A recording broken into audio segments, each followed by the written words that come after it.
Bueno, si yo le preguntara en esta mañana quién es su ídolo o mi ídolo, no ídolo en el sentido de la estatua, sino la persona a la cual usted admira, usted sigue en redes para los más cibernéticos, más jóvenes, ¿a quién le gustaría parecerse?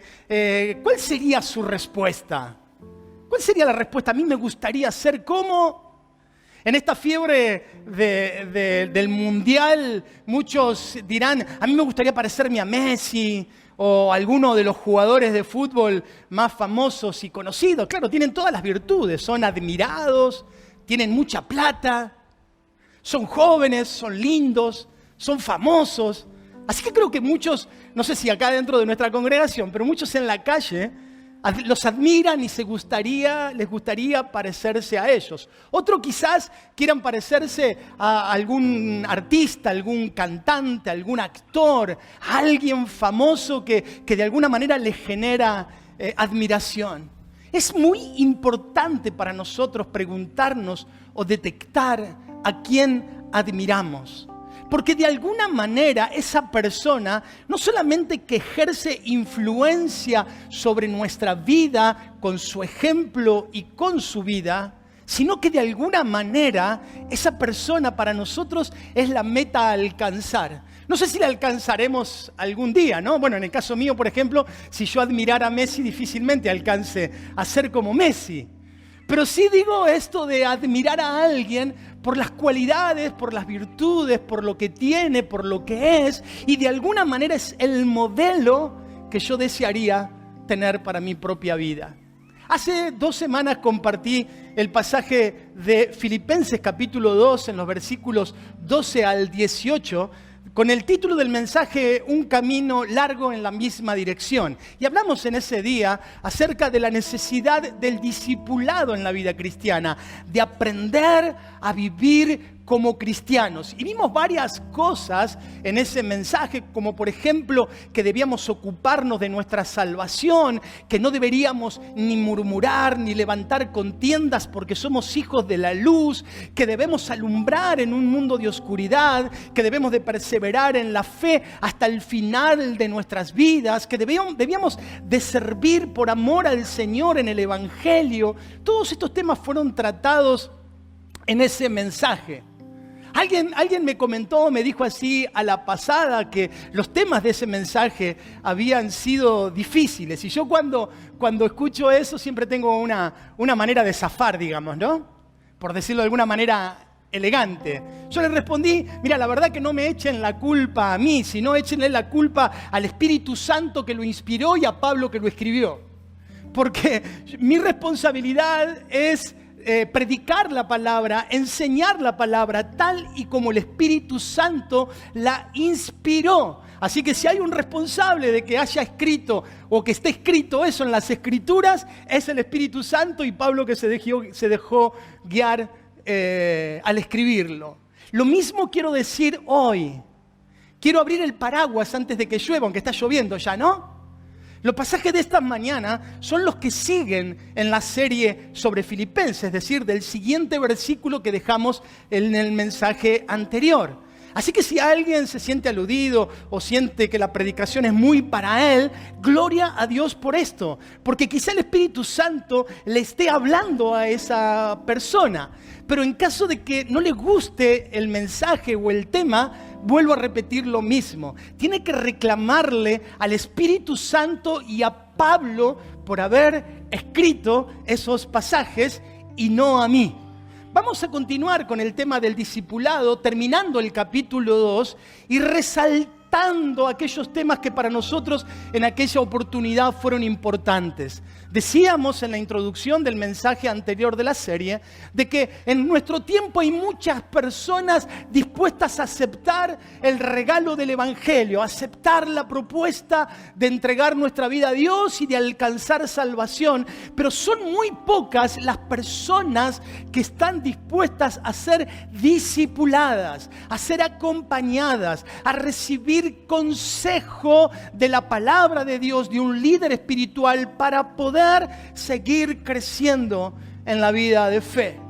El capítulo 2 de Filipenses, que es el que vamos a concluir en esta mañana, tiene una progresión lógica a lo largo de todo el capítulo. Comienza el apóstol Pablo en los versículos del 1 al 4 haciendo un llamado a la humildad, al servicio, a hacer aquellas cosas que son buenas para otros. Perdón, que se me desconectó aquellas cosas que son buenas para otros, inclusive aún produciéndonos alguna clase de perjuicio. Dice el apóstol Pablo que debemos de hacer por los demás sin buscar lo nuestro propio, es decir, sin egoísmo. Y para ilustrar esta idea, el apóstol Pablo va a usar el ejemplo de Cristo. Versículo 5, ¿recuerdan? Haya en vosotros el mismo sentir que hubo en Cristo Jesús. Eso va a estar desarrollado del versículo 5 al 11. Del versículo 12 al 18, que es el que vimos la semana pasada, va a dar algunas instrucciones prácticas de la vida cristiana. Hagan esto, no hagan esto, caminen por aquí, no caminen por allá. Pero en los versículos siguientes, los que vamos a ver en esta mañana, nos van a poner el apóstol Pablo dos ejemplos que nos ilustran lo que Dios espera de nosotros. Si pensamos un poquito en el capítulo 3, el apóstol Pablo pone 4 ejemplos de cómo debería ser nuestra vida de fe. O 4 ilustraciones de cómo debería ser nuestra vida de fe. Lo pone a Jesús como el ejemplo supremo. Se pone él mismo como ejemplo de los que aman a Dios. Y en estos últimos versículos va a poner a 2 personajes más. Va a poner a Timoteo y a Epafrodito como ejemplos de personas que han entregado su vida al Señor y viven su vida de fe de forma consistente, constante y de forma progresiva. Fíjense lo que dice Filipenses capítulo 2, versículo 19. Quiero leerlo rapidito para poder entrar al mensaje.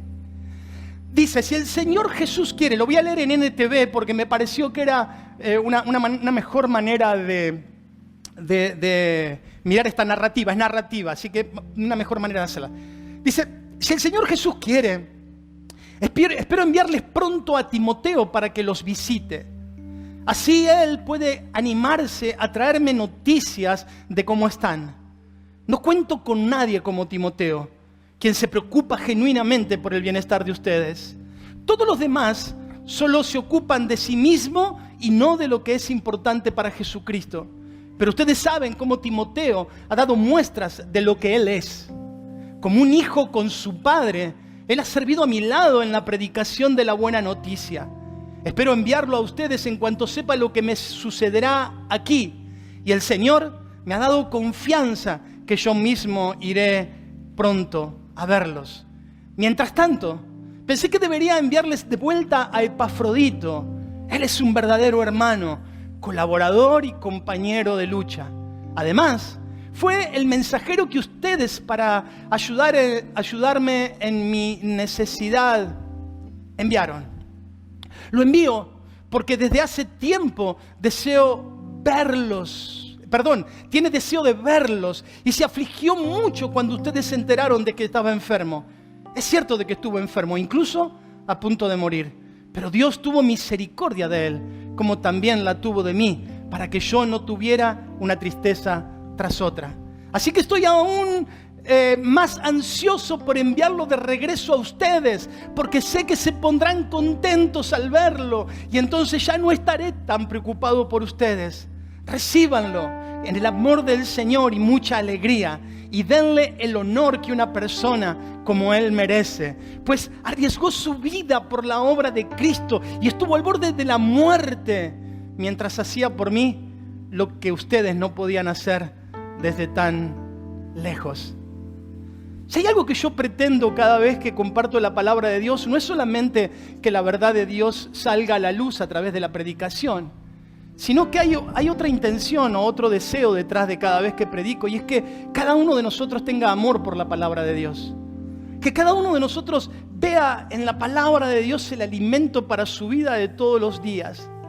No sé si te diste cuenta, pero la carta que escribe el apóstol Pablo a los filipenses es de una relación tan íntima, es de una relación tan preciosa. Hay una intimidad y una vulnerabilidad en el corazón de Pablo que es digna de imitar.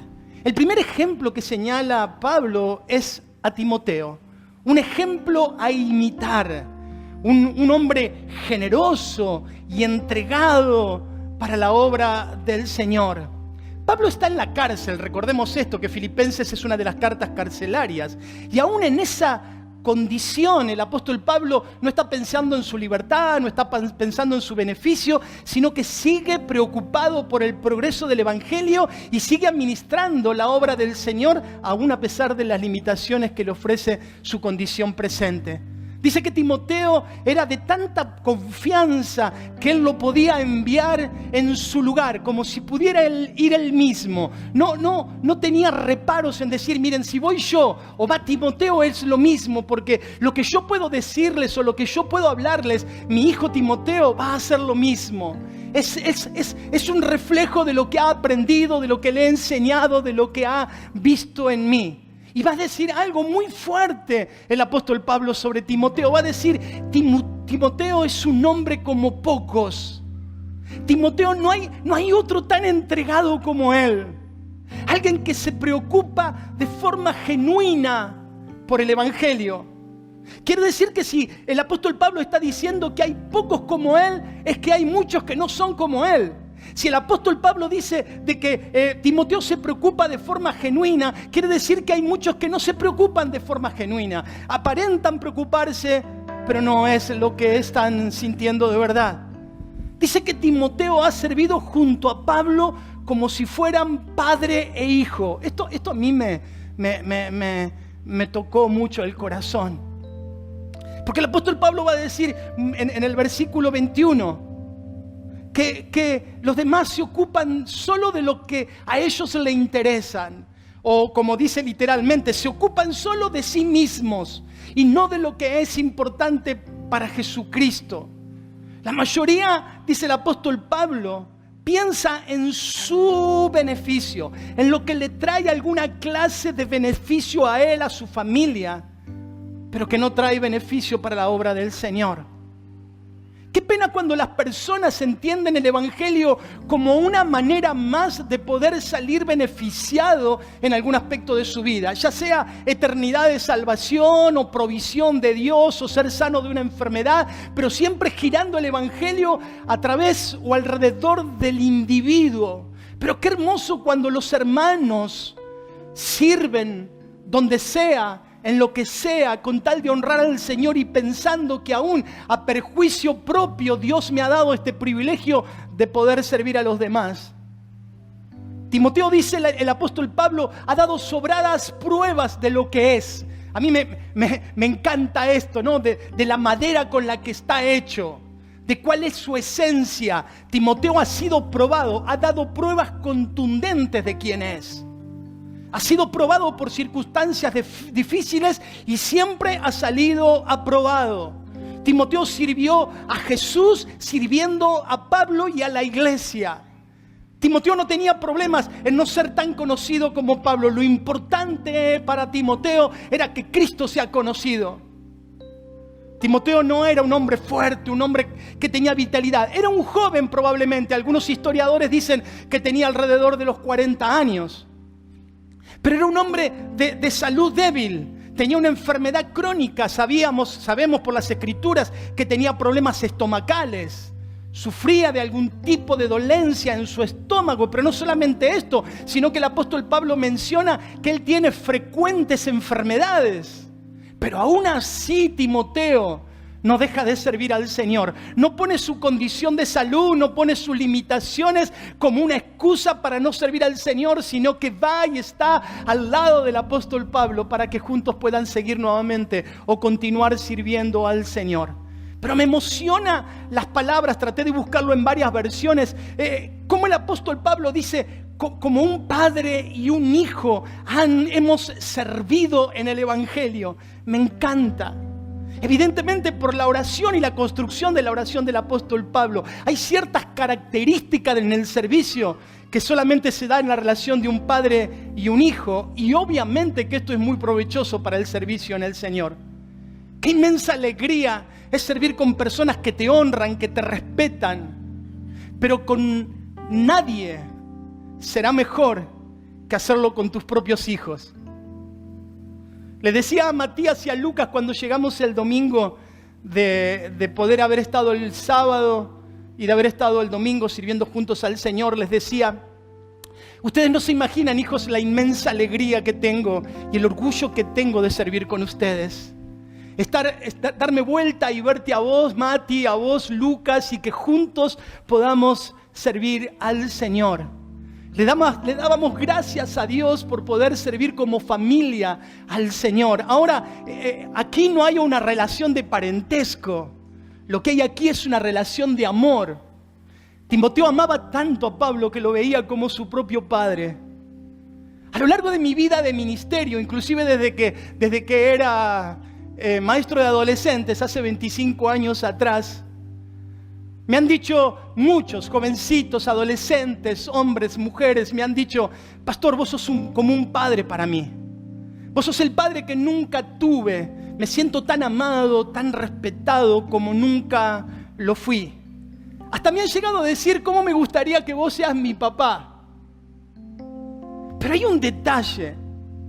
Siempre, sin excepción, recibí esta palabra cuando tenía la oportunidad de sentarme con esa persona, cuando la escuchaba, cuando la acompañaba en alguna clase de problemas, cuando la abrazaba en el dolor, cuando la entendía, cuando le daba consuelo, cuando era usado por Dios para su sanidad o para su restauración.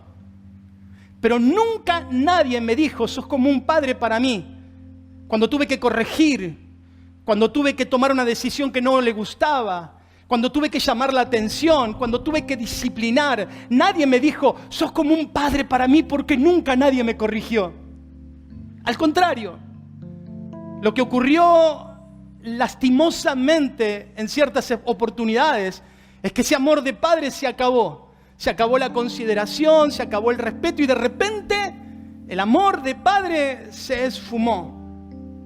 Por eso, mientras preparaba este mensaje, pensaba en mis hijos, en mi familia y en la iglesia. Y digo, yo soy padre de 3 hijos y pastor de toda una iglesia. Esa es la verdad.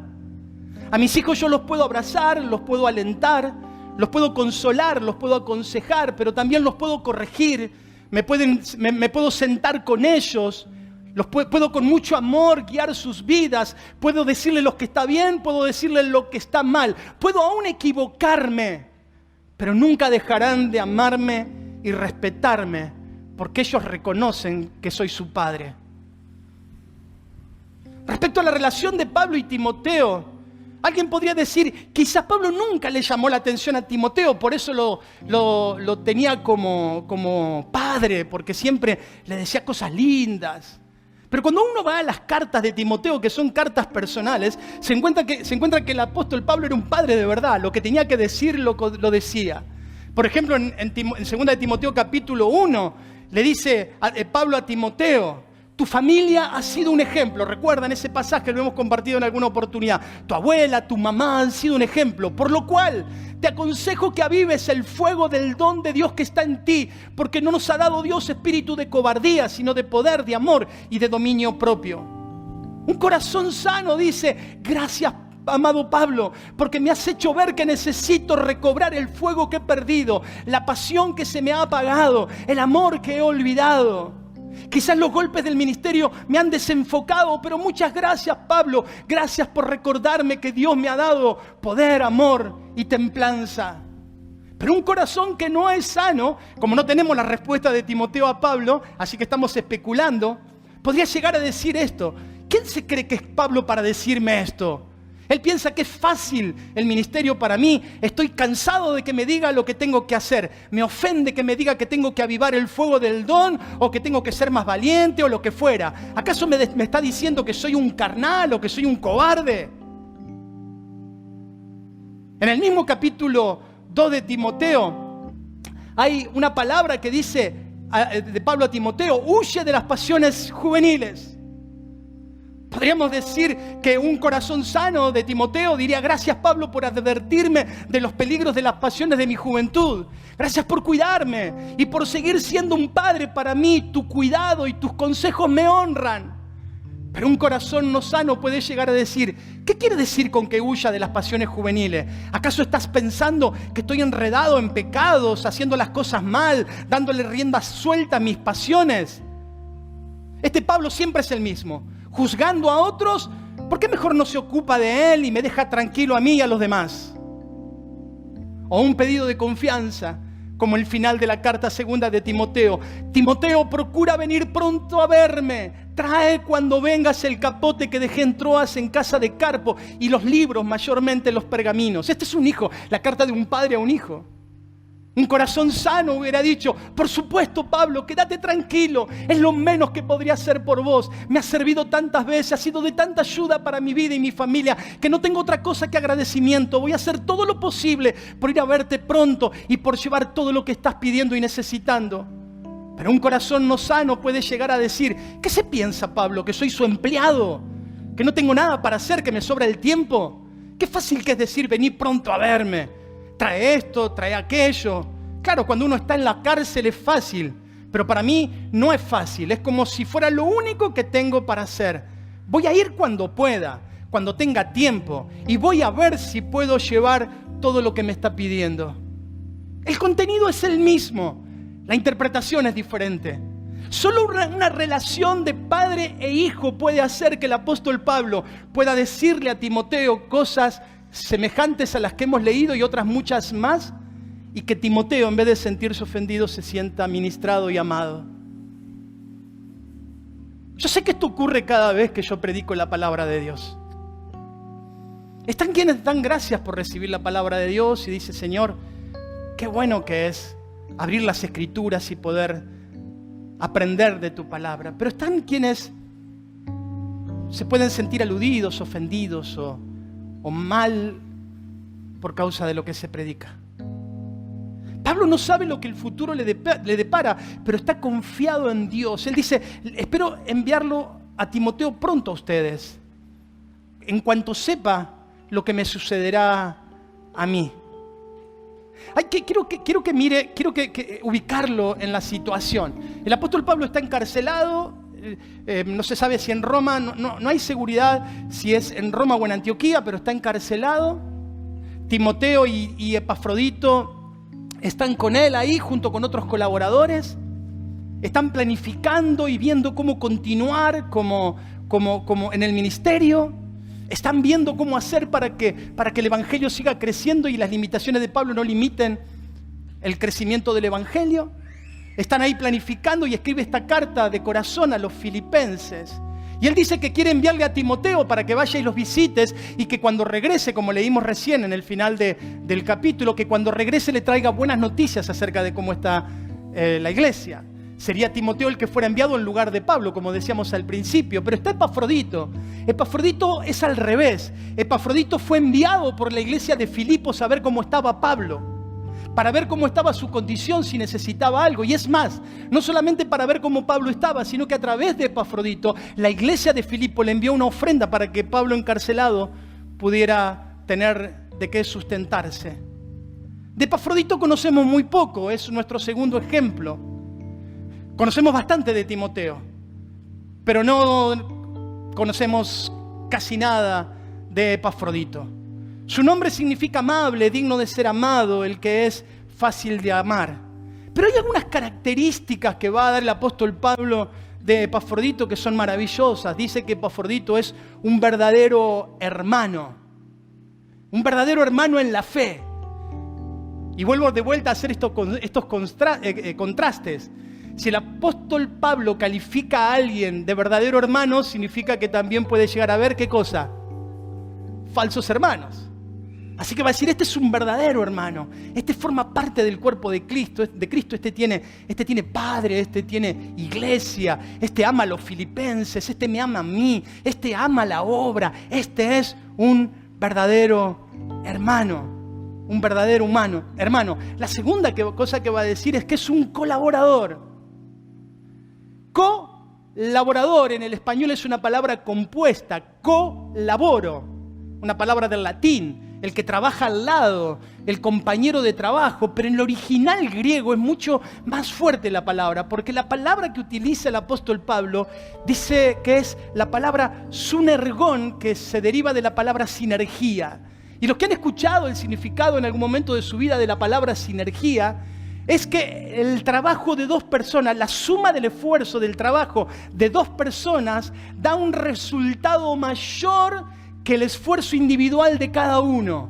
Si dos se ponen de acuerdo a hacer algo, el resultado es mayor que si los dos lo intentaran cada uno por su lado. Y pongo un ejemplo. Si los 4 amigos que llevaron al paralítico a Jesús lo hubieran intentado uno a uno, no lo hubieran podido llevar nunca. ¿Cómo subís con un paralítico a la azotea y todo lo demás? Pero se pusieron de acuerdo y se armó una sinergia, es decir, el resultado fue mucho más que la suma del esfuerzo de todos ellos. Así que podemos decir que además de colaborador, podríamos decir que Epafrodito es como un catalizador, alguien que trae fuerzas al ministerio, alguien que trae energía al ministerio, alguien que trae pasión al ministerio. Lo tercero que va a decir de Epafrodito es que es un compañero de lucha, de batalla, de milicia. Es el soldado que está al lado, el compañero que puede estar seguro que le cuidará la espalda, que puede darle la espalda al compañero sabiendo que le defenderá, y él sabe que su compañero puede estar seguro que él cuidará su espalda. Seguramente pasaron momentos duros juntos, pero también juntos salieron adelante. Qué preciosa relación que encuentro entre Pablo, Timoteo, Epafrodito, la iglesia de Filipos. Es como una relación de familia. Cuando Dios nos regala gente fiel para servir a Dios a nuestro lado, tenemos una de las bendiciones más grandes que podemos recibir en el ministerio. Personas en las cuales poder confiar. Timoteo y Epafrodito decidieron compartir la cárcel con Pablo y acompañarlo en su sufrimiento. Ese es un verdadero compañero de batalla. El mensajero que envió la iglesia para ayudar a Pablo en su necesidad se llamaba Epafrodito. Y esto lo encontramos en el capítulo 4, versículo 18 del mismo libro de Filipenses. Dice: por el momento tengo todo lo que necesito y aún más. Estoy bien abastecido con las ofrendas que ustedes me enviaron por medio de Epafrodito. Qué hombre fiel, qué hombre confiable. Se le podía dar la plata y él no se la iba a gastar en el camino. Un hombre fiel. La pregunta que me hacía mientras veía una iglesia generosa, un hombre fiel, un apóstol apasionado, un colaborador que es como un hijo. ¡Qué combinación preciosa! Una iglesia preocupada no solamente por orar por el apóstol Pablo, no solamente por alentar al apóstol Pablo, sino preocupado por sus necesidades y siendo fiel en sus ofrendas para sostenerlo. Siempre me viene esta pregunta, lo he dicho desde que la iglesia, hace 17 años que fundamos esta iglesia. ¿Cómo sostiene Dios su obra? ¿Cómo hace para proveer lo necesario para que su obra siga en pie? Simple. Bendice a sus hijos, les da trabajo, les da abundancia, les da salud, los bendice de miles de maneras, esperando que el 90% de ese ingreso sea para su sustento, para su prosperidad, para la bendición de su vida y de sus familias, y el 10% sea para sostener la obra del Señor. Siempre ha sido así y siempre será así. Epafrodito no solamente trajo la ofrenda de dinero para ponerla a los pies de Pablo, sino que él también se ofrendó al apóstol Pablo para que pueda hacer con él lo que bien le pareciera. Una pregunta: ¿qué es más difícil, dar dinero o dar la vida? Claramente es más difícil dar la vida, porque dar la vida incluye darlo todo, incluidos nuestros recursos. Nuestro tiempo, nuestros talentos, todo. Sin embargo, dar nuestros recursos no implica que estemos dando nuestra vida. Lo digo de vuelta. Dar nuestra vida al Señor implica que lo damos todo. No tenemos problemas para ofrendar, no tenemos problemas para diezmar, no tenemos problemas para servir, porque mi vida ya no es mía, le pertenece al Señor. Pero yo puedo ofrendar y diezmar con religiosidad y con mucho compromiso. Sin embargo, puede que no le haya dado la vida al Señor. En esta congregación a la que amo y a la que he pastoreado por tantos años, tenemos muchos hermanos que son dignos de imitar. Hay hermanos, familias, personas en esta iglesia, muchos de ellos invisibles, que dan de su tiempo, de su esfuerzo, de sus recursos para que otros sean bendecidos. No estoy diciendo que en la iglesia vamos a encontrar personas perfectas, sino personas que tienen conductas que son dignas de imitar. Gracias le damos a Dios por todos los que hacen posible que podamos seguir predicando el Evangelio y compartiendo el amor de Dios. Por los líderes, por los obreros, por los que limpian, por los que ordenan, por los que ofrendan, por los que diezman, por los que visitan, por los que llaman, por los que dan buenos consejos, por los que nunca se meten en chismes ni habladurías, los que construyen, los que bendicen. Son ellos los que sostienen la obra a través del poder del Espíritu Santo. El corazón amoroso y preocupado de un hombre de Dios se refleja en la vida del apóstol Pablo, y ya estoy terminando. Dice, lo envío porque desde hace tiempo tiene deseo de verlos. Y se afligió mucho cuando ustedes se enteraron de que él estaba enfermo. Aparentemente, Epafrodito sufrió una enfermedad muy grave, a tal punto, según el texto que hemos leído, que estuvo a punto de morir. Casi estaba desahuciado. Pero dice el mismo apóstol Pablo, Dios tuvo misericordia de él. Yo se los envío, dice el apóstol Pablo, porque hace tiempo que desea verlos. Si era colaborador de Pablo, Epafrodito estaba dispuesto a hacer lo que a Pablo le pareciera mejor. Lo envía a la iglesia de Filipos por causa del mismo Epafrodito, por causa de la iglesia de los filipenses, pero también por causa de Pablo. Epafrodito estuvo a punto de morir, pero Dios tuvo misericordia para que pudiera seguir sirviendo. Solo hago esta alusión a la pasadita. Cuando yo oro por un enfermo, una persona que está enferma, a veces viene a mi mente esta pregunta. Yo oro, Señor, para que tengas sanidad sobre esta persona. Pero interiormente me pregunto, ¿para qué quiere más vida esta persona? ¿Para qué quiere más años? ¿Para qué quiere salud? ¿Para qué quiere seguir viviendo? ¿Para qué? Y podía trasladarlo a vos y a mí. ¿Para qué vivimos? ¿Por qué nos asustamos cuando nos enfermamos y tenemos miedo de morirnos? ¿Por qué queremos más vida? ¿Para qué queremos más vida? Epafrodito recibió más vida para poder seguir sirviendo al Señor, para poder seguir siendo el hombre de confianza de la iglesia de Filipos y del apóstol Pablo. Él quiso vida para poder seguir cumpliendo el propósito de Dios a través de su vida. No quiso más vida solamente para vivir más, porque de alguna manera Epafrodito le importaba mucho más honrar a Dios que su propia vida, porque dice el versículo 30, dice, pues arriesgó su vida por la obra de Cristo y estuvo al borde de la muerte, mientras hacía por mí lo que ustedes no podían hacer desde tan lejos. No le importaba tanto vivir a Epafrodito. De hecho, consideraba que su vida, si tenía que terminarse por servir al Señor, estaba bien invertida. Él no quería vivir por vivir, él quería vivir para seguir sirviendo al Señor.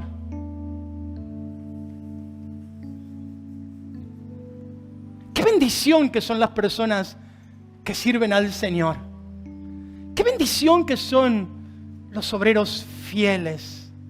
Qué bendición que son las personas que no solamente manifiestan deseo de amar a Dios, sino que con sus obras y sus hechos lo demuestran día a día. No existe otra manera de demostrar amor a Dios que no sea sirviendo a su iglesia y a sus hijos. Yo puedo decir, no, con Dios está todo bien, yo lo amo, yo leo la Biblia, yo oro, yo me congrego. y listo. No existe otra manera de demostrar que realmente amamos al Señor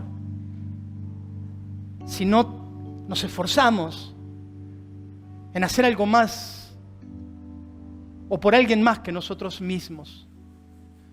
El amor a Dios se traduce en amor a los hermanos, en amor a la iglesia, en amor a los propósitos de Dios, en amor al prójimo.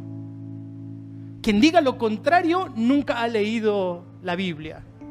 El amor sentimental es solo una mentira que se ha inventado, es un engaño del mismo infierno para nuestra autocomplacencia. No existe vida cristiana sin obra que los demuestren. Si no, te invito a que puedas leer el libro de Santiago, que por cierto es el que más habla acerca de esto. Si el apóstol Pablo se congregara con nosotros y tuviera que escribir una carta de recomendación sobre nuestras vidas, ¿qué escribiría? ¿Qué diría el apóstol Pablo de nuestro carácter, de nuestro servicio, de nuestra consagración, de nuestro amor por Dios, por la iglesia, por los hermanos, de nuestra relación con los líderes, de nuestro respeto por los otros? ¿Qué detalles te parece que debería contener la carta que te presente a vos y a mí espiritualmente? Carta de recomendación de Marcelo a la iglesia de Río Cuarto. ¿Qué diría esa carta de mí? El resumen del capítulo 2 es fácil de encontrar cuando uno lee todo el capítulo de corrido. Amados filipenses, amada iglesia, tiempo de Dios, no busquen solo lo suyo, sino busquen también lo de los demás. Vean los hermosos ejemplos que tienen delante de sus ojos. Deben imitar a Jesucristo, que siendo Dios dejó todo para que podamos tener salvación. Tenemos el ejemplo de Pablo, que aún en la cárcel, él no perdía la pasión por la iglesia y por el Señor. Tenemos a Timoteo y a Epafrodito, dos hombres que supieron honrar y respetar al siervo del Señor, pero que también amaron al Señor y su obra con todo su corazón.